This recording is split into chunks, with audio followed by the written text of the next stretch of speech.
Alright guys, okay, welcome to this channel guys. Selamat datang di channel ini, channel RYEC ya guys ya, RYEC.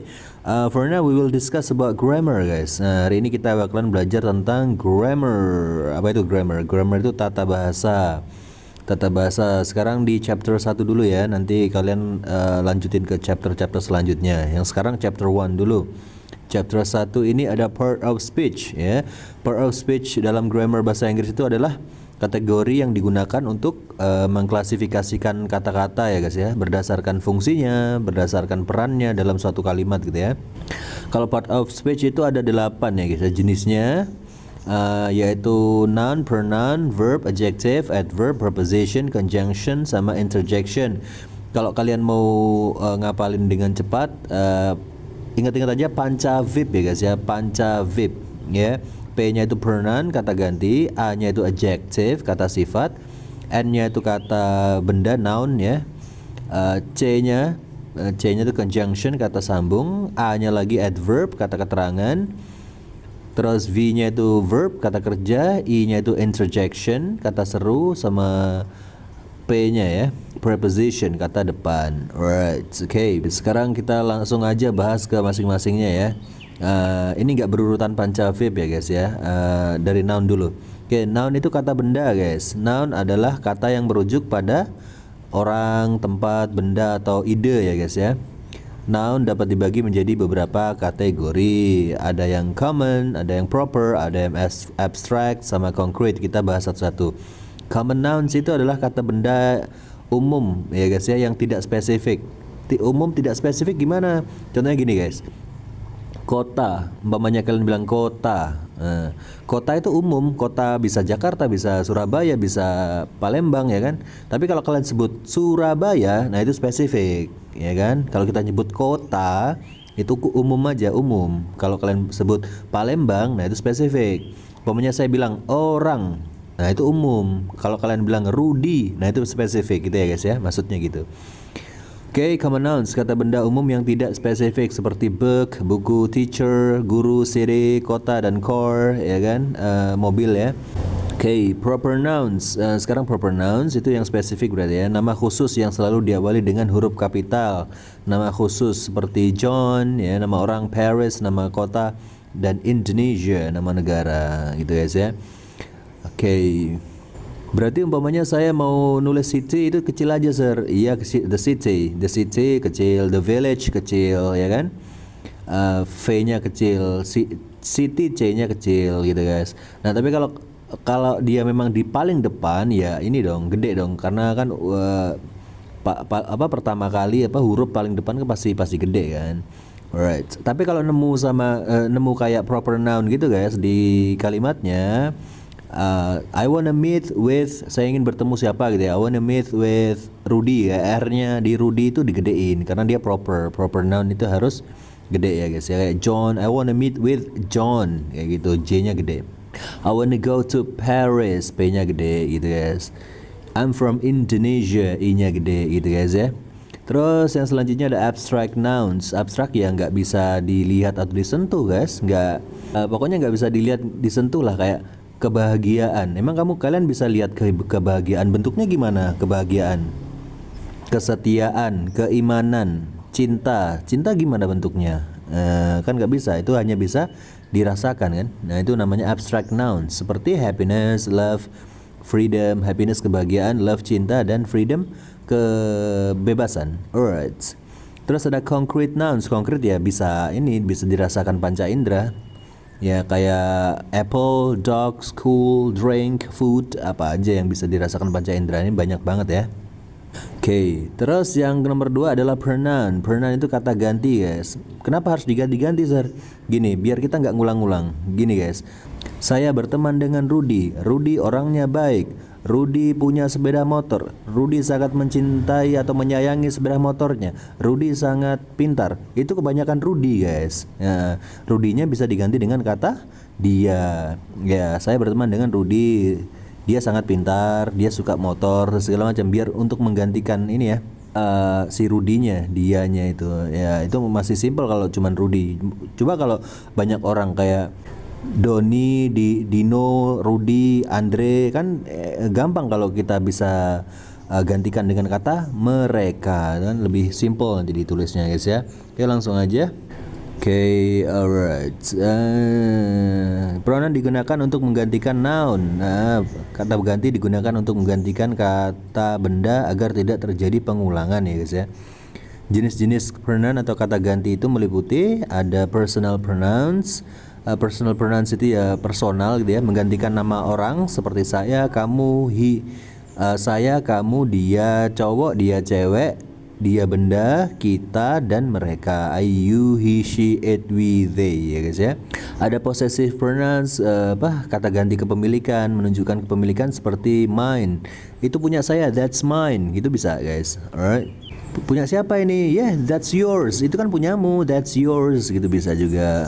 Mine itu milik saya, yours itu milikmu, his itu milik dia, hers itu milik dia cewek. Kalau his itu tadi milik dia cowok ya. Kalau hers milik dia cewek, ours itu milik kita. Kalau theirs itu milik mereka. Oke, kita belajarnya sekilas-sekilas dulu aja biar ini ya, biar tahu banyak dulu ya. Oke, yang selanjutnya ada reflexive pronouns. Reflexive itu kembali ke diri sendiri ya, merujuk kembali ke subjek. Seperti myself, myself itu diri saya sendiri, yourself dirimu sendiri, himself ya diri dia cowok, diri dia sendiri ya, herself diri dia cewek sendiri, dan themselves diri dia mereka, diri mereka sendiri ya. Gunanya untuk apa sih kayak gitu? Ya umpamanya saya sendirian, I'm with myself gitu ya. Saya dengan diri saya sendiri. Saya mencintai diri saya sendiri, bisa saya mencintai diri saya sendiri ya, bisa I love myself. Pasti adalah di suatu ketika kita ingin ngomong dirimu sendiri, diri saya sendiri ya. Kamu harus mencintai dirimu sendiri. You have to love yourself, bro. Kayak gitu kan bisa. Gitu guys. Oke, refleksif ya, kembali ke diri masing-masing ya. Oke. Terus ada verb atau kata kerja. Kata kerja itu ya menunjukkan aksi atau keadaan ya guys ya. Kalau aksi nanti disebutnya kalimatnya, kalau ada verb aksi berarti nanti verbal ya, kalimat verbal. Kalau keadaan itu kalimat nominal nanti aja. Oke, jenis-jenis verb antara lain ada action verbs ya, menunjukkan aksi seperti berlari, run ya, jump, melompat, eat, makan, write, menulis, apalagi guys, meminum, drink ya, memakan, berjalan, walk ya kan, berbicara, talk, dan segala macam. Alright. Terus ada linking verb. Linking verbs itu yang menghubungkan subjek dengan informasi lebih lanjut ya, seperti SMR ya, seem sama become. Itu buat keadaan guys. Umpamanya saya ganteng pokoknya ya, I am handsome gitu ya, keadaan doang, nggak ada aksinya ya. Dia pintar, he is smart. Nah, SMR itu buat ini aja, penghubung aja antara he sama smart itu. Kenapa harus dihubungkan sir? Ya karena biar jadi kalimat. Kalimat itu kan ini syaratnya harus ada verbnya dan harus ada tanda baca pengakhir. Nah kalau he smart kan belum ada kata kerjanya, berarti ini guys perlu is, he is smart gitu ya guys. Terus ada transitive verbs ya guys ya. Transitive verbs itu verbs yang membutuhkan objek untuk menyelesaikan makna, seperti read. Tapi sebenarnya nggak harus sih guys, nggak wajib-wajib banget. Ini kata kerja yang bisa ditanyakan apa atau siapa gitu ya. Saya tahu apa, tahu siapa, gitu kan bisa ya. Saya makan, bisa nggak dimakan ditanya apa, makan apa, bisa kan? Berarti transitif gitu aja. Emangnya ada yang sering yang nggak bisa? Ada. Saya tidur, masa tidur apa? Tidur siang dong. Tidur siang, siangnya itu ini guys, apa namanya? Bukan korban, bukan si objek. Jadinya nanti kata keterangan aja, keterangan waktu, siang, saya tidur siang gitu ya, bukan suatu korban. Ini kan transitif butuh objek. Objek itu adalah korban guys. Saya makan nasi. Makan apa? Makan nasi. Nasi itu korban dari makan itu. Saya membaca ya, membaca apa? Baca buku. Buku itu si korban dari membaca. Kalau tidur siang, masa siang jadi korban? Enggak guys, itu jatuhnya ke kata keterangan nantinya ya. Nah ini contohnya I read a book. Book itu objeknya gitu guys. Nah kalau intransitive verbs ya, kata kerja yang tidak membutuhkan objek ya, seperti sleep ya kan, dia tidur ya udah dia tidur gitu aja. He sleep. Boleh nggak tambahin he sleeps in the afternoon? Boleh aja, cuman dia bukan objek ya. In the afternoon itu jatuhnya kata keterangan waktu gitu ya gitu guys. Oke, kita ke adjektif dulu guys. Sekilas-sekilas dulu aja. Di sini ada adjektif atau kata sifat ya. Adjektif itu menggambarkan atau memberikan informasi lebih lanjut tentang noun. Contoh adjektif termasuk kayak gini ya, sebentar ya sebelum kita lanjut.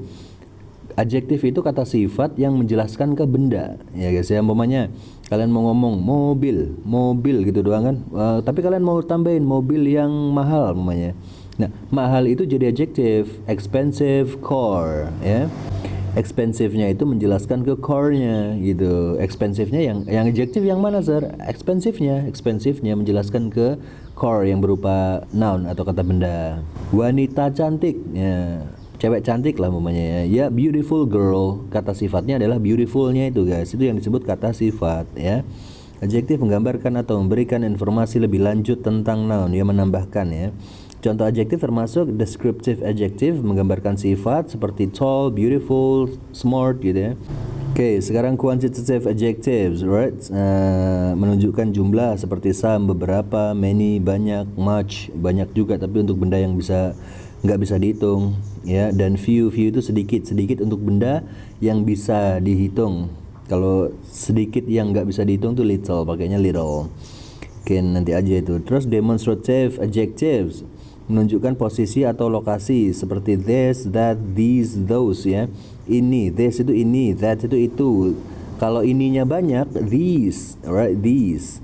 Kalau itunya banyak, those, right? Sir, kok kayak sama aja, ini satu sama ini banyak? Enggak, kalau ini satu, this. Kalau ini banyak, these. This, these. This, these. Oke. Okay?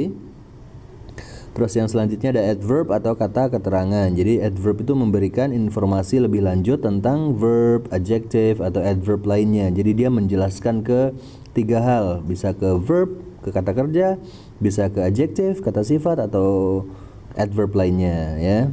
Tadi kan ada contoh ini ya, he sleeps in the afternoon ya. Nah, in the afternoon itu menjelaskan ke sleep. Sleepnya kan kata kerja guys gitu.